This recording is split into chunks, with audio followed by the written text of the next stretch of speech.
പ്രിയ സഹോദരങ്ങളെ, ഇന്ന് ഞാൻ നിങ്ങളുടെ മുമ്പിൽ വരുന്നത് എന്തിനു വേണ്ടി നിങ്ങളോട് പറയുന്നതിന് മുമ്പായിട്ട്, സഹോദരങ്ങളെ, ദൈവത്തിൻ്റെ ആലയത്തിൽ ഗീവറീസഹതായുടെ തിരിശേഷിപ്പിന് എന്ത് പ്രാധാന്യം?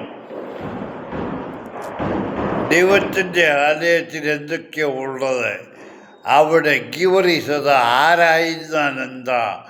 ആ ഗീവറീസഹതയുടെ തിരിശേഷിപ്പെന്ന് പറഞ്ഞ് എന്തെങ്കിലും വലിയ കണ്ണാടി കൊണ്ടുവച്ച് അതിനെ മുത്തുന്ന എന്തിനു വേണ്ടിയാണ്?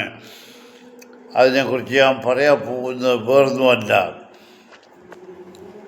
പെർളശ്ശേരി പള്ളിയിൽ, അതായത് ഓട്ടോസഭ കാണുന്ന ദേവാലയങ്ങളൊക്കെ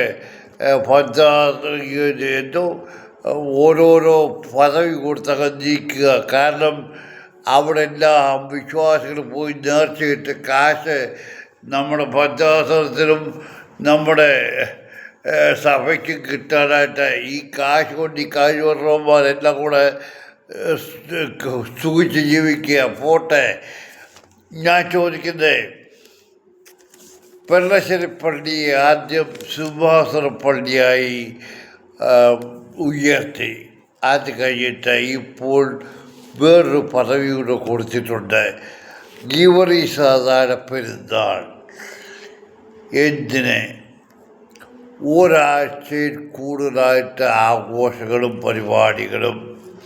നല്ല കാര്യം തന്നെ. ഗീവറീസഹതായ ആരാണെന്ന് ഈ ആഘോഷിക്കുന്ന ഒരു ദരിദ്രവാസികൾക്കും അറിയത്തില്ല. ഗീവറീസഹത ആരായിരുന്നത്, ആ ഗീവറീസഹതയുടെ ചരിത്രം ഇവർക്കൊന്നും അറിയത്തില്ല. വേണ്ട, പോട്ടെ. ഞാൻ ചോദിക്കുന്നത്, ഇന്ന് നമ്മൾ ദൈവം പല പ്രാവശ്യം പറയുന്നുണ്ട്, ഞാൻ സ്വാർത്ഥനാണ്, എന്നേക്കാൾ കൂടുതൽ ഒരുത്തൻ തൻ്റെ മാതാവിനെ പിതാവിനെ സ്നേഹിച്ചാൽ എനിക്കിഷ്ടമില്ല, എല്ലാ പ്രാധാന്യം എനിക്കായിരിക്കണം ആദ്യം.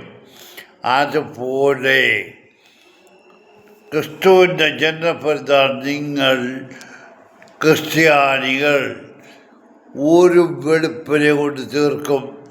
അതിൻ്റെ ഇടയിലും കുരുത്തോടെ കത്തിക്കുന്ന ഒരു പോക്ക് പോകും. അത്രയും പ്രാധാന്യമേ ക്രിസ്തുവിൻ്റെ ജന്മപ്പെരുന്നാളിന് കൊടുക്കുന്നുള്ളൂ. അല്ലാതെ അവിടെ ആഘോഷങ്ങളും പരിപാടികളും ഒന്നുമില്ല. എന്നാൽ ഗീവറീസഹതയുടെ പെരുന്നാളിന് ഒരാഴ്ചയിൽ കൂടുതൽ നീണ്ടു നിൽക്കുന്ന ആഘോഷങ്ങളും പരിപാടികളും. എന്തിന്? MC റോഡിൻ്റെ സൈഡ് വരെ ഡെക്കറേഷൻ ബൾബുകൾ കൊണ്ട് പിടിപ്പിച്ചിരിക്കുകയാണ്. കാണുന്നിടത്തെല്ലാം മൈക്ക് സെറ്റ് സ്പീക്കർ കൊണ്ട് പിടിപ്പിച്ചിരിക്കുകയാണ്. രാവിലെ കഴിഞ്ഞ് വേണ്ട, അത് കഴിഞ്ഞാണെങ്കിലും ഏതെങ്കിലും ഒരു മനുഷ്യൻ ആ ദേവാലയത്തിലുണ്ടോ? ഇല്ലെങ്കിലും ലൗഡ് സ്പീക്കർ കൂടെ പാട്ട് വെച്ചുകൊണ്ടിരിക്കുക. ഇത് ആർക്ക് വേണ്ടിയാണ്? മകളെ, ഒരു കാര്യം ഞാൻ പറയാം. ഞാൻ നാളെ കിടക്കും. ആ കിടക്കുന്ന സമയത്ത് എനിക്ക് അല്പം ഒന്ന് ആശ്വസിക്കണം, ഒന്ന് ഉറങ്ങണമെന്ന് ചിന്തിക്കുന്ന സമയത്ത് നീയൊക്കെ ഈ പാട്ട് വെക്കുന്നത്, ആ പാട്ട് കൊണ്ട് നിനക്ക് എന്താ പ്രയോജനമുണ്ട്? നീ സ്വന്തമേ പാടേ, നീ സ്വന്തമേ ദൈവത്തെ വിളിച്ചപേക്ഷിക്കേ. അതല്ല മൈക്ക് സെറ്റിൽ കൂടെ റിക്കാർഡ് വെച്ച് പാട്ട് കേട്ട് ആരെ നിങ്ങൾ ഇത് ചെയ്യുകയാണ്? എനിക്കിതൊന്നും പറയാനില്ല. ഇപ്പോൾ ചെണ്ടകൊട്ടും വേണങ്ങളും ഒന്നും അല്ല, അതിൻ്റെ അപ്പുറത്തേത് നിങ്ങൾ ക്രിസ്തുവിനെ എന്തുമാത്രം ആരാധിക്കുന്നു? പെർളശ്ശേരിക്കാരോട് തന്നെയാണ് ഞാൻ ചോദിക്കുന്നത്. പെർളശ്ശേരി സിംഹാസന പള്ളി ഇപ്പം വേറൊരു പദവിയുടെ കൊടുത്തിട്ടുണ്ട്, എല്ലാം കൊണ്ട് ഉയർന്നിരിക്കുകയാണ്. ഞാൻ നിങ്ങളോടാണ് ചോദിക്കുന്നത്, നിങ്ങൾ ക്രിസ്തുവിന് എന്ത് പ്രാധാന്യം നൽകുന്നു?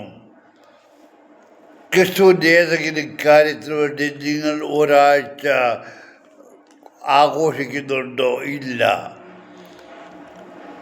നിങ്ങൾ ആഘോഷിക്കുന്നത് സഭ പറഞ്ഞ അനുസരിച്ച് അല്ല, ബൈബിളിൽ പറഞ്ഞിരിക്കുമ്പോൾ 40 ദിവസം മരുഭൂമിയിൽ ദൈവം സാത്താനാൽ പരീക്ഷിക്കപ്പെട്ടു. ആ നോയമ്പ് നോക്കുന്നതല്ലാതെ നിങ്ങൾ പന്നികളെ നിങ്ങൾ എന്ത് ചെയ്യുന്നു? നിങ്ങൾക്ക് ക്രിസ്തുവിൻ്റെ കാര്യത്തിൽ എന്തെങ്കിലും ഓർമ്മയുണ്ടോ? ക്രിസ്തുവിനെ കുറിച്ച് ഏതെങ്കിലും ഒരു ദിവസം നിങ്ങൾ ആഘോഷിക്കുന്നുണ്ടോ? ഇല്ല. ക്രൂശ് മരണം പോലും നിങ്ങൾ ഒരു തടിക്കുരിശിനെ ദൈവമായിട്ട് പ്രതിഷ്ഠിച്ച് അവിടെ കുരിശ് കുമ്പിടിയിൽ എന്ന് തന്നെ പറഞ്ഞ് അവിടെ കാശ് പിടുക്കുന്നു. ഇതൊക്കെയാണ് നിങ്ങൾ ചെയ്യുന്നത്. നിങ്ങൾക്ക് നിങ്ങളുടെ ദേവാലയത്തിൽ ഒരു ദേവാലയം എന്ന് പറഞ്ഞാൽ എന്താണ്? അവിടെ ആരാണ് അധിവസിക്കുന്നത്? ആർക്ക് വേണ്ടിയാണ് ദേവാലയം ശലോമോൻ പണി കഴിപ്പിച്ചത്? ആ ദേവാലയത്തിൽ എന്തൊക്കെ മദ്ബഹായിലുണ്ട്? ആ മദ്ബഹായിൽ ആരാ വസിക്കുന്നത്?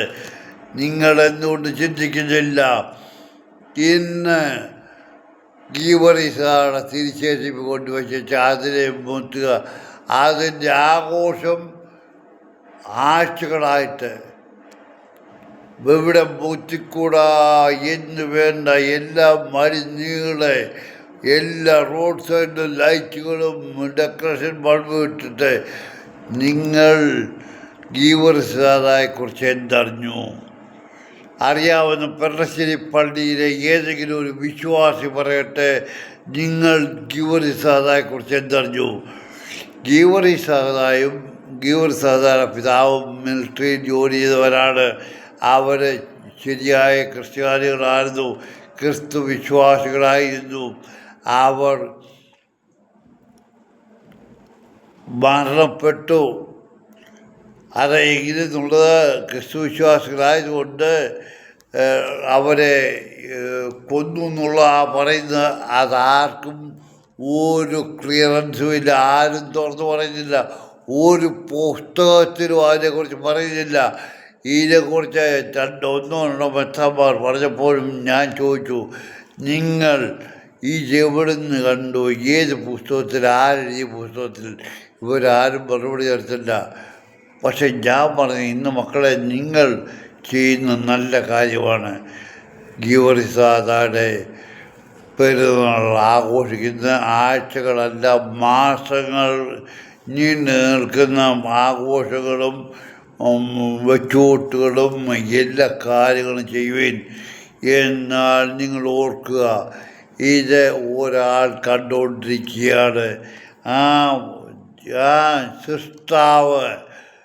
ആ സൃഷ്ടാവ് നിങ്ങളോട് പല പ്രാവശ്യം പറഞ്ഞിട്ടുണ്ട്, എന്നേക്കാൾ കൂടുതൽ വേറൊരാളിനെ നിങ്ങൾ സ്നേഹിച്ചാൽ എനിക്ക് ഇഷ്ടപ്പെടുന്നില്ല, ഞാൻ സ്വാർത്ഥനാണെന്ന്. നിങ്ങളിതൊന്നും ബൈബിൾ വായിക്കത്തില്ല. മക്കളെ, നിങ്ങൾ ആഘോഷിക്കുകയും വരാൻ പോകുന്ന അനർത്ഥങ്ങൾ എന്തെന്ന് നിങ്ങൾ അനുഭവിച്ചറിയും.